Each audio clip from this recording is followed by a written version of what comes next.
Os irmãos e irmãs, Deus havia prometido a Davi que a casa de Davi, ou seja, a descendência, a família de Davi, sempre estaria sobre o trono de Israel. Essa foi uma promessa solene de Deus. E o profeta Zacarias diz aqui que virá o rei, montado no jumentinho, e que o domínio do seu reino estenderá-se-á de um mar a outro mar, do rio até os confins da terra. Quando a gente olha na história de Israel, o rei guerreiro por excelência, o rei que era o general, o maior guerreiro da história de Israel, foi Davi. O rei Davi, já adolescente, era muito corajoso. Tanto é que o gigante Golias desafiou todos os guerreiros de Israel, ninguém teve coragem. Davi, que ainda era um moleque, se apresentou para lutar e venceu o gigante. Depois já de adulto e depois como rei, Davi conquistou inúmeras vitórias, dominou os reinos vizinhos. E o reino de Israel foi, no tempo de Davi, teve a sua maior extensão. Só que a gente olha a extensão do reino de Davi e não dá para dizer que é um domínio que vai de um mar a outro mar, desde o rio até os confins da terra. Se a gente pega o reino de Davi e põe no mapa do Brasil, que é uma imensidão, é menor do que o Triângulo Mineiro. Então não foi Davi que cumpriu essa profecia. O rei que vem depois de Davi, Salomão. Aquilo que Davi não conseguiu pela força das armas, Salomão tentou pelo comércio. Ele comerciou com o Egito, comerciou com a Assíria, comerciou com os países em volta, as pequenas nações. Israel ficou cheio de produtos, dos mais variados. E Salomão tinha uma técnica para conquistar aliados. Não a guerra, porque a guerra uma hora você pode perder. Mas o casamento. Então Salomão chegava lá no Egito e falava com o faraó. Falava, faraó, eu quero ser seu aliado. Como que a gente vai selar a aliança? Arruma uma filha sua aí que eu caso com ela. Aí chegava lá na Síria e dizia, como que eu vou ser seu aliado, rei da Síria? E passa uma filha sua aí, eu caso com ela. E assim foi casando com tudo quanto é princesa da região. Então, se você acha que a sua esposa está dando trabalho, lembre-se que Salomão teve 300 esposas. E se você acha que sua vida está difícil, lembre-se que Salomão teve 300 sogras. Salomão, por meio do comércio e por meio de alianças, por meio do matrimônio, ele estendeu muito o reino de Israel. Mas não dá para dizer que foi de um mar a outro mar, de um rio até os confins da terra. Quando Zacarias faz essa profecia, Israel se encontrava dominada por outra nação e sem rei. Tanto que até hoje, se você for lá em Israel, não tem rei, é primeiro-ministro. Nunca mais Israel teve um rei da casa de Davi. Só teve usurpadores, como por exemplo Herodes, que não era da casa de Davi. E nós sabemos quem cumpriu essa profecia, quem que é humilde e vem montado num jumentinho. Jesus. No domingo de Ramos, a cidade toda feliz por receber o seu Senhor, montado no jumentinho.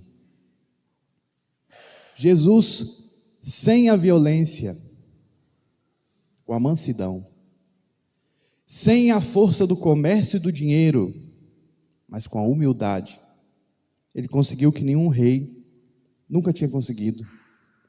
O domínio do reino de Cristo vai de um mar a outro mar, do rio até os confins da terra, porque há discípulos de Jesus no Japão, na China, na Rússia, na Arábia, na Alemanha, no Canadá, no Brasil, na África, em todos os lugares. Jesus, ele pode nos ensinar o grande poder que tem a humildade e a mansidão. Essas foram as armas que ele usou para conquistar o mundo inteiro. O Santo Evangelho começa com um ato de alegria de Jesus. Não muitas vezes os evangelhos colocam qual que é o sentimento que Jesus teve em determinado lugar. Aqui os evangelhos colocam. Jesus, radiante de felicidade, diz: eu te louvo, ó Pai, Senhor do céu e da terra, porque escondestes estas coisas aos sábios e entendidos e as revelastes aos pequeninos. Esse é o motivo de alegria de Jesus. Os sábios e entendidos não entenderam nada, e os pequeninos entenderam tudo. Se a gente olha a maneira de Jesus fazer a sua missão, de fato, ele sempre escolheu aquilo que é humilde e pequenino. Jesus, ele poderia, na sua vida na terra, ter escolhido uma profissão considerada elevada, considerada sublime. Ele poderia ter sido um filósofo, ele poderia ter sido um rabino, mas ele não quis nada disso. O Filho de Deus veio a esse mundo e trabalhava normalmente, como todo mundo da sua época, dando martelada, serrando tábua, vendendo porta. É uma cadeira que estava rangendo, é uma porta que não abria, ele ia lá arrumar. Tomando finta dos outros, né? O pessoal comprava, não pagava, ficava sem receber. O Filho de Deus escolheu uma profissão simples, uma profissão dos pequeninos. Jesus, ele poderia ter escolhido morar numa cidade elevada, Roma, Nova York, Corinto, Atenas, mas ele não quis nada disso. Ele morou numa cidadezinha que os habitantes de Nazaré cabem dentro dessa igreja e ainda sobra espaço. A cidadezinha de 150 habitantes, uma vilazinha, uma casa pequenininha também. Os arqueólogos acharam lá a casa que é atribuída a Jesus, é um cômodo só. Jesus quis morar numa casa em que moravam os pequeninos. Que é isso que alegra a Ele e ao Pai. O caminho da humildade e da simplicidade. Ele poderia ter escolhido para a mãe dele uma princesa. Salomão escolheu tantas princesas mundo afora. Uma imperatriz. Mas Jesus quis para sua mãe uma mulher que aos olhos do mundo vivia a vida mais simples dos simples. Nossa Senhora passava o seu dia varrendo casa, fazendo comida, buscando água, arrumando uma roupa que estragou. Coisas simples que o mundo rejeita ainda hoje, e diria, principalmente hoje. Jesus quis viver a vida dos pequeninos. Escolheu para seus apóstolos os pequeninos, gente comum e simples. E foi esses que deram certo. Talvez se ele escolhe os mais sábios da época, a igreja não tinha ido tão longe. Jesus vem nos ensinar esse caminho da simplicidade e da pequenez. Ele diz o seguinte, mais adiante: vinde a mim todos vós que estáis cansados e fatigados sob o peso dos vossos fardos, e eu vos darei descanso. Tomai sobre vós o meu jugo, e aprendei de mim, porque sou manso e humilde de coração, e vós encontrareis descanso. Preparando essa homilia, eu me perguntava, o que tem na humildade e na mansidão, que Jesus diz 2 vezes, que essas coisas nos dão descanso. Humildade e mansidão dão descanso. Se a gente olha o contrário de quem é humilde, é o sujeito que é vaidoso e orgulhoso. Se a gente olha, é alguém que tem muito mais trabalho do que o humilde. O vaidoso, ele tem que o tempo todo ficar prestando atenção se ele é o primeirão de todos, se tem alguém que está melhor que ele, se as pessoas estão falando mal dele, se ele está aparecendo bem, se não está.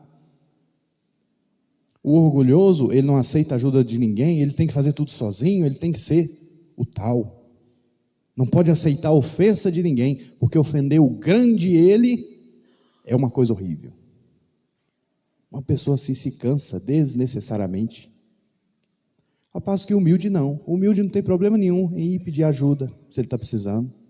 O Filho de Deus precisou de ajuda para carregar a cruz. E ele não vai precisar? O humilde não se importa se ele não é o de maior destaque. Ele é humilde. Ele não está querendo destaque. A humildade descansa. Aprendamos de Jesus, que é manso e humilde de coração. A outra característica, mansidão. E aqui é importante a gente fazer um esclarecimento, né? Porque às vezes a gente chama de manso uma outra coisa, né? O sujeito que não quer saber de fazer o serviço dele, empurra o serviço dele para os outros. Aí a gente fala, nossa, fulano é manso. Não é essa mansidão, não. A mansidão de Jesus é não buscar o conflito, é não buscar a vingança, é buscar a paz. Não responder o mal com o mal. E quando a gente é manso, semelhante ao coração de Jesus, a gente descansa. O que é o contrário de uma pessoa mansa? Uma pessoa que busca vingança a tudo, que se importa com tudo, que vai juntando todos os agravos. É alguém que vai percorrendo o caminho da vida e guardando rancor. A pessoa vai andando e vai pensando assim, nossa, há 10 anos atrás, fulano me xingou. Ah, mas há 5 anos atrás, Beltrano falou mal de mim. Ah, mas eu odeio meu irmão porque ele fez isso aqui comigo, não gostei. Ah, mas eu não gosto do meu pai porque quando eu era criança ele não me deu não sei o que eu queria. E aí ele vai juntando todas as ofensas que recebeu e guardando raiva e desejando mal e querendo a vingança. Que fardo terrivelmente pesado. É 1 tonelada que a pessoa carrega nas costas. Tomai sobre vós o meu jugo, disse Jesus, e vós encontrareis descanso. Quem é manso, sabe perdoar. Sabe falar, alguém me ofendeu? Que pena, né? Mas vou largar isso para lá. E segue livre e leve. Ah, eu não tive uma infância boa, sei lá, meus pais me largavam julgados, meu pai não gostava de mim, sei lá. Tem tantos problemas que a gente pode ter. Mas você vai ficar carregando essa vida inteira? Larga para lá. Viva a mansidão. Se você não recebeu o bem, então você vai pagar com o bem. Seu pai, sua mãe não te cuidou direito de você, mas você chegou na velhice, eles estão precisando, vai lá e cuida com todo o amor que você não teve. É isso que Deus espera de nós. Isso torna a nossa vida mais leve, isso nos descansa. Aprendei de mim que sou manso e humilde de coração. A humildade, a mansidão deve ser usada inclusive em relação a nós, não só em relação ao próximo. Quem não é humilde e não é manso, se escandaliza muito com as próprias faltas, se cobra demais, se acusa demais, é quase que um próprio juiz, um próprio inimigo. Quem é manso e humilde é semelhante a uma criança. A criança está brincando, ela sai correndo, ela leva um tombo. Levou o tombo, caiu, ela chora mesmo, chora com vigor. Passou 5 minutos, ela já esqueceu daquilo, está correndo de novo. Assim é a nossa vida. Se a gente comete um erro, peçamos perdão de coração. Façamos como a criança, vamos chorar mesmo os nossos pecados. Mas pronto, pediu perdão, levanta e continua a corrida da vida. Não pare para ficar remoendo as próprias dores, porque isso não é o fardo de Cristo, porque o fardo de Cristo é leve, o jugo de Cristo é suave. Então, meus irmãos e irmãs, peçamos ao Espírito Santo que habita em nós, que transforme nosso coração e faça com que ele seja semelhante ao coração de Jesus. Louvado seja nosso Senhor Jesus Cristo.